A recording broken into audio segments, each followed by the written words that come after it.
नमस्कार, मैं प्रिया। आप देख रहे दैनिक भास्कर। गौर करते हैं आज की खबरों की और फटाफट अंदाज में। अभिनेता सैफ अली खान इस वक्त लीलावती अस्पताल में भर्ती हैं। आधी रात में अभिनेता के घर में उन पर चोरों ने चाकू से हमला कर दिया। बांद्रा पुलिस इस मामले की पूरी छानबीन कर रही है और उस शख्स को ढूंढ रही है। दिल्ली एनसीआर में बारिश के कारण ठंड बढ़ गई है और कई इलाकों में लोगों को परेशानी का सामना करना पड़ रहा है। नई दिल्ली रेलवे स्टेशन पर भी बारिश के कारण लोगों को काफी दिक्कत हुई। बुधवार को इस सीजन का सबसे अधिक कोहरा हुआ था, जिससे लोगों को ऑफिस पहुंचने में परेशानी हुई थी। दिल्ली विधानसभा चुनाव के लिए नामांकन करने के दौरान अरविंद केजरीवाल ने हलफनामे में बताया कि उनके पास एक भी कार नहीं है। ये भी बताया कि उनके पास सिर्फ एक ही घर है, जबकि बीजेपी के प्रत्याशी प्रवेश वर्मा के पास 3 लग्जरी कार हैं और 3 ही घर हैं। महाकुंभ मेले में एप्पल के सह संस्थापक स्टीव जॉब्स की पत्नी लॉरेन पावेल ने सनातन धर्म को अपनाया। उन्हें श्री निरंजनी अखाड़ा के पीठाधीश्वर स्वामी कैलाशानंद गिरी ने मां काली का बीज मंत्र दिया।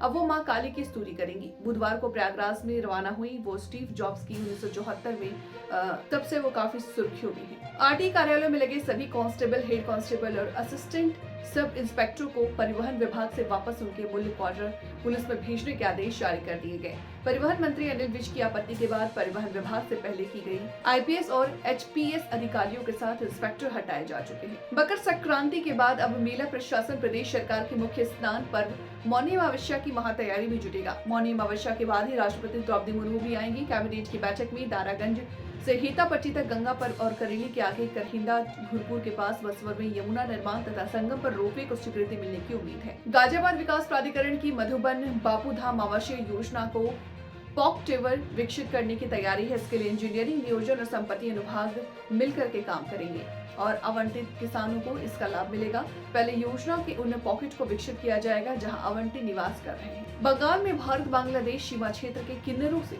घुसपैठ के मामले सामने आए। एक और जहां बिना घेराबंदी क्षेत्र के घेराबंदी में बांग्लादेशी सुरक्षा बल बीजीपी विरोध के कारण भारतीय सुरक्षा एजेंसियों को चिंता बढ़ी है। वहीं दूसरी ओर इस नए मामले में उनकी नींद उड़ा दी है। जस्टिस अभय एस ओका और जस्टिस उज्जवल भुइयां की पीठ ने वरिष्ठ अधिवक्ता शादान फरासत की ओर से प्रस्तुत नोट पर अवलोकन किया और पाया कि कई राज्य संबंधित निर्देशों का पालन नहीं कर रहे। फरासत इस मामले में सुप्रीम कोर्ट की सहायता कर रहे हैं। चुनाव के सीसीटीवी फुटेज के सार्वजनिक निरीक्षण पर प्रतिबंध को लेकर के जयराम रमेश ने सुप्रीम कोर्ट में एक याचिका दायर की थी। इस पर उच्चतम न्यायालय यानी सुप्रीम कोर्ट ने एक्शन लिया है। इस संबंध में केंद्र सरकार और केंद्रीय परिवहन केंद्रीय निर्वाचन आयोग यानी ईसी के जवाब मांगा है। फिलहाल वक्त हो चला एक छोटे से ब्रेक का। जल्द हाजिर होंगे ब्रेक के बाद। तब तक के लिए बने रहे हमारे साथ और मुझे दीजिए इजाजत। नमस्कार।